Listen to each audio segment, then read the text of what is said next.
উনি হয়তো মনে করেছিলেন এমন একটা জায়গায় খবর দেব যেন তালাশ করে না পায়। হত্যাকাণ্ডের সাথে মেজর জেনারেল মঞ্জুরের স্ত্রীও কিন্তু জড়িত ছিল, তিনি জানতেন সব কিছু। এরশাদ একদিন আগে গিয়ে মতির সাথে একা বসে অফিসার্স মেসে পরিকল্পনাটা পূর্ণাঙ্গ রূপ দেয়।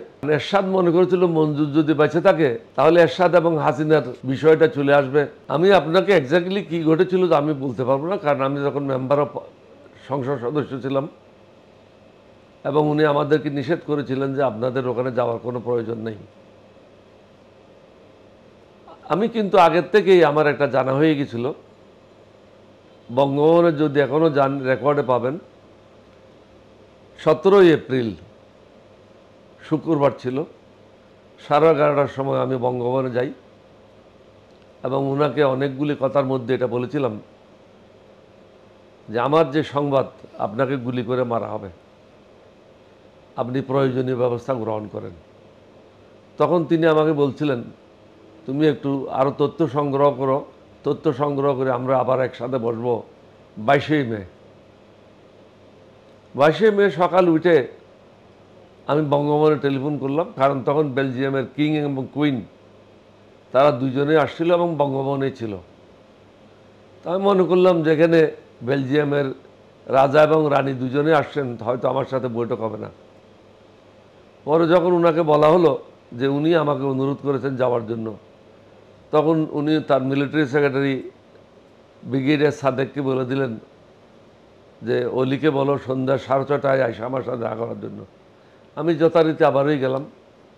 উনি আমাকে জিজ্ঞাসা করলেন কোনো তথ্য পেয়েছো কিনা। আমি আর কোনো তথ্য পাইনি, তথ্য একটাই যে আপনাকে গুলি করে মারার একটা ষড়যন্ত্র হয়েছে, আপনাকে সাবধানতা অবলম্বন করতে হবে এবং গোয়েন্দা সংস্থা যারা আছে বিভিন্ন জায়গায় আপনার সিকিউরিটি আরও শক্তিশালী করতে হবে। আমার পক্ষ থেকে যা পরামর্শ দেওয়ার আমি একজন সংসদ সদস্য হিসেবে সে পরামর্শটা দিয়েছিলাম। পরবর্তীতে আমি শুনলাম ওনাকে মারার জন্য গিয়েছিল একজন লেফটেন্যান্ট, তার সাথে কয়েকজন সদস্য সেনা সদস্য ছিল। আপনি চট্টগ্রাম সার্কিট হাউস যদি যান কখনো সিঁড়ি দিয়ে উঠেন, উঠার পরে ডান দিকে হলো মেইন রুমটা, যেটাতে রাষ্ট্রপতি প্রেসিডেন্ট জিয়াউর রহমান ছিলেন। সিঁড়ির থেকে উঠলেই সিঁড়ির সাথে লাগানো বাম দিকের রুমটাতে ছিল বদরুদ্দোজা চৌধুরী এবং ওনার সাথে ছিল মহিবুল হাসান। এখন যে উপদেষ্টা আছে মহিলা উপদেষ্টা, ওনারই পিতা, উনি স্ট্যান্ডিং কমিটির সদস্য ছিল। দুইটাই রুম মুখোমুখি ছিল, মধ্যখানে হয়তো 10 থেকে 12 ফিটের ডিস্টেন্স হতে পারে। কিন্তু সিঁড়ির থেকে উঠলে প্রথম বদরুদ্দোজা সাহেবের, আর ডান দিকে উঠে কিছু গেলেই কয়েক গজ গেলেই শহীদ রাষ্ট্রপতি জিয়াউর রহমানের। লেফটেন্যান্ট সাহেব যাওয়ার পরে দরজায় যখন টোকা দিলেন, আমি যেটা শুনেছি উনি বাইরে আওয়াজ করলেন কি চাও তোমরা এখানে। তখন সে বলে না স্যার কিছুই না। লেফটেন্যান্ট সাহেব ঘাবড়ে গেলেন, ভয় পেয়ে গেলেন। পিছনের থেকে লেফটেন্যান্ট কর্নেল মতি এসে লাইট মেশিন, তার এসএমজি বলে, এসএমজি দিয়ে পুরো বুক এবং মুখ এক পাশে ঝাঁঝরা করে দিল। মূলত হোসাইন মোহাম্মদ এরশাদ এবং শেখ হাসিনা শহীদ রাষ্ট্রপতি জিয়াউর রহমানকে হত্যা করার জন্য পরিকল্পনা করেছিল। এরশাদ একদিন আগে গিয়ে মতির সাথে একা বসে অফিসার্স মেসে পরিকল্পনাটা পূর্ণাঙ্গ রূপ দেয় এবং মতিউর রহমান যাওয়ার আগে জেনারেল মঞ্জুরের ঘরে ছিল, তাস খেলতেছিল, ওখান থেকে বেরিয়ে গেল এবং সে নিজেই গুলি করে শহীদ রাষ্ট্রপতি জিয়াউর রহমানকে হত্যা করল। তিনি ওখানে শাহাদত বরণ করলেন। পরে আমার ওই কোর্সমেট যে সিকিউরিটি অফিসারের দায়িত্বে ছিল, লেফটেন্যান্ট কর্নেল, নামটা ঠিক আমার এই মুহূর্তে আসতেছে না, স্মরণ নেই, ও রুমের থেকে বের হচ্ছিল, ওর দরজাতেই গুলি করে মেরে ফেললো। বাকি যারা ছিল ওখানে আর কেউ বের হয় নাই, ও বের হয়েছিল, ওকে মারল এবং প্রতিমধ্যে সিঁড়িতে যারা ডিউটিতে ছিল পুলিশের আর্মির 2জন কি 3জন ওখানে, তাদেরকেও গুলি করে হত্যা করা হলো।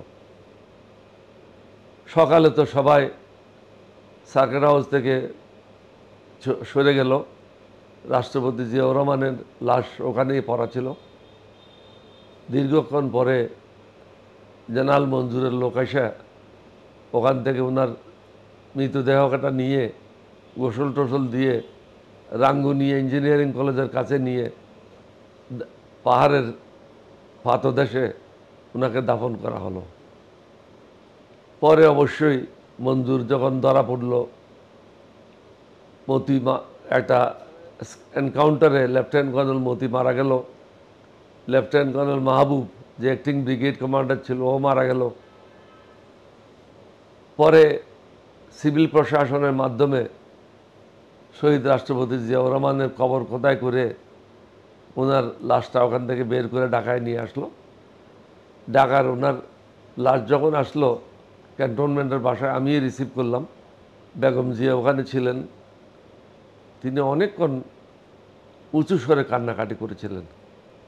ছেলেরা তখন ছোট ছিল। জিয়াউর রহমান সাহেবকে তখন মৃতদেহটা নিয়ে গেল সংসদ ভবনে। সকলের জন্য এটা উন্মুক্ত করে দেওয়া হলো, সব জনসাধারণ যেন ওনাকে দেখতে পায়। এটা গ্লাসের মধ্যে বন্ধ ছিল, চেহারাটা খোলা ছিল। সবাই গেল, সারা রাত্রি ওখানে দেখলো। পরের দিন তো জানাজা হলো। ওনার দুই ছেলেকে নিয়ে আমি জানাজায় অংশগ্রহণ করি এবং যে জায়গায় এখন উনি শায়িত আছেন ওই জায়গায় আমি ওনার দুই ছেলেকে নিয়ে থাকি। খবর দেওয়ার শেষ না হওয়া পর্যন্ত ওখানে উপস্থিত ছিলাম। পরে খবর দেওয়া শেষ হওয়ার পরে ওনার দুই ছেলেকে নিয়ে আমি এসে দুইজনকে বেগম জিয়ার কাছে হস্তান্তর করে আমি নিজের বাসায় চলে আসি। এটা তো মঞ্জুরকে জিজ্ঞাসা করতে হবে, মঞ্জুর তো এখন মারা গেছে। আমাদের কোনো বিশ্লেষণ নেই। উনি হয়তো মনে করেছিলেন এমন একটা জায়গায় খবর দেব যেন তালাশ করে না পায়, কিন্তু এখানে ইঞ্জিনিয়ারিং কলেজের ছাত্ররা এটা দেখে ফেলছিল। তাদের মাধ্যমেই এই সংবাদটা লিক আউট হয় এবং পরবর্তী পর্যায়ে ইঞ্জিনিয়ারিং কলেজের একটা ছেলে আসে বেগম জিয়ার বাসায় এসে ওই দিন যা যা ঘটনা ঘটেছিল, কে কে ফটো তুলেছিল, কে কে উপস্থিত ছিল, সব কিছু বেগম খালেদা জিয়াকে বিস্তারিতভাবে ব্যাখ্যা করে বলেছিল। এটা একদম 100% সঠিক হলো হোসাইন মোহাম্মদ এরশাদ এবং শেখ হাসিনা ভারত থেকে 9 বছর ট্রেনিং করে আসার 17 দিনের মধ্যেই রাষ্ট্রপতি জিয়াউর রহমানকে হত্যা করা হলো। এটা একটা পরিকল্পিত হত্যাকাণ্ড ছিল। এটা শেখ হাসিনা এটার সাথে জড়িত ডাইরেক্টলি, হোসাইন মোহাম্মদ এরশাদ জড়িত ছিল এবং চট্টগ্রামে লেফটেন্যান্ট কর্নেল মতি সরাসরি এরশাদের সাথে জড়িত ছিল, মেজর খালেদ জড়িত ছিল, আরও 2-1 অফিসার এগুলির সাথে জড়িত ছিল। এটার উত্তর আপনাকে আমি দিতে পারবো না, কারণ আমি একটা মন্ত্রণালয়ের দায়িত্বে ছিলাম, তাও স্বরাষ্ট্র মন্ত্রণালয় না, যোগাযোগ মন্ত্রী ছিলাম। সুতরাং এটা আমার আওতার বাইরে ছিল, এটা আমার বলার এখানে কিছু নেই। এটা ছিল স্বরাষ্ট্র মন্ত্রণালয়ের অধীনে। স্বরাষ্ট্র মন্ত্রণালয়তে কেন করা হলো না, না করা হলো না, এখন তো যে স্বরাষ্ট্রমন্ত্রী ছিল সে তো মারা গেছে, কবরে গিয়ে তো আর তাকে জিজ্ঞাসা করা যাবে না। এখানে যাদেরকে ফাঁসি দেওয়া হলো সবাই কিন্তু এটার সাথে জড়িত ছিল না। হোসাইন মোহাম্মদ এরশাদ একটা কাজ করেছে, যে সমস্ত মুক্তিযোদ্ধারা তার বিরুদ্ধে প্রতিবাদ করবে তাদের সবাইকে এর সাথে জড়িত করে দিলেন, জড়িত করে দিয়ে এদেরকে ফাঁসি দিয়ে দিল। যেমন একজন ব্রিগেড কমান্ডার ছিল রশিদ, আর একটা ব্রিগেড কমান্ডার ছিল মহসিন। এরা দুজন এই সম্বন্ধে কিছু জানতো না। এটা জানতো 3য় ব্রিগেডের যে অ্যাক্টিং কমান্ডার ছিল লেফটেন্যান্ট কর্নেল মাহবুব, মঞ্জুরের আপন ভাগনা, ও জানতো।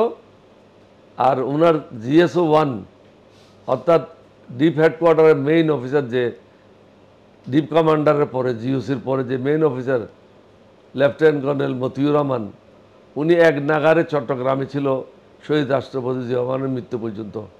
বাংলাদেশের ইতিহাসে বা কোনো দেশের ইতিহাসে আর্মিতে এরকম ঘটনা ঘটেনি।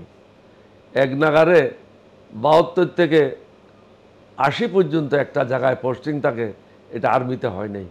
সুতরাং এখানে বোঝা যাচ্ছে এরশাদ এবং যারা বিদেশিরা জড়িত ছিল দীর্ঘদিন থেকে তারা এই সমস্ত পরিকল্পনা নিয়ে রিসার্চ করে সব কিছু ঠিক করেছিল কীভাবে তাকে হত্যা করা হবে। কারণ তিনি ছিলেন একজন দেশপ্রেমিক লোক, বাংলাদেশের জন্য জান দিতে প্রস্তুত ছিল। অল্প বয়সে তিনি রাষ্ট্রের দায়িত্ব নিয়েছিলেন দিনরাত পরিশ্রম করেছেন, আমি ওনার সাথে ছিলাম। কোনো কোনো সময় আমরা 23 ঘন্টা পর্যন্ত কাজ করেছি বঙ্গভবনে। ভোরে 4টার সময়, 4:30টার সময়, 5টার সময় বাসায় আসছি। এসে শুধু আধা ঘন্টা ঘুমিয়ে তারপরে আবার গোসল করে নাস্তা করে আবার বঙ্গভবনে আমরা ফিরে গেছি। তিনি অক্লান্ত পরিশ্রম করেছেন এই দেশকে ঐক্যবদ্ধ করার জন্য, জনগণকে কর্মমুখী করার জন্য, জনগণের মধ্যে শৃঙ্খলা নিয়ে আসার জন্য এবং শক্তিশালী একটা সুশৃঙ্খল আর্মি গঠন করার জন্য। Arm forces, army, navy, air force বা পুলিশ। আপনারা জানেন তখন মেট্রোপলিটন পুলিশ ছিল না। শহীদ রাষ্ট্রপতি জিয়াউর রহমানই সর্বপ্রথম ঢাকা মেট্রোপলিটন পুলিশের কাজ শুরু করে। তিনি এই প্যারেডে উপস্থিত ছিলেন। আপনাদের পিছনে যে ফটোটা আছে ওই ফটোটা হলো ঢাকা মেট্রোপলিটন পুলিশের রেজিং ডে। উনি সেলিউট নিচ্ছিলেন, আমি ওনার পাশে দাঁড়ানো। মঞ্জুরকে হত্যা করা হয়েছিল কেন ইতিহাসটা কেউ না জানতে পারে, কারণ এরশাদ মনে করেছিল মঞ্জুর যদি বেঁচে থাকে তাহলে এরশাদ এবং হাসিনার বিষয়টা চলে আসবে, বিদেশিরা যারা জড়িত আছে তাদের বিষয়টা জড়িত আসবে। শুধু তাকে তো হত্যা করে নেই, যে লেফটেন্যান্ট কর্নেল মতি প্রেসিডেন্ট জিয়াকে সরাসরি গুলি করলো তাকেও কিন্তু এনকাউন্টারে হত্যা করলো।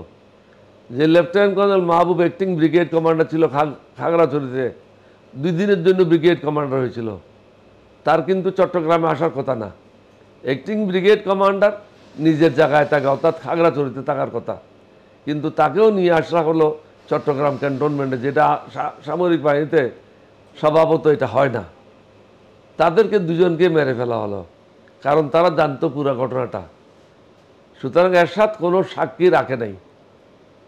যারা এরশাদ সম্বন্ধে জানতো, এরশাদের পরিকল্পনা সম্বন্ধে জানতো, তাদের সবাইকে হত্যা করেছে।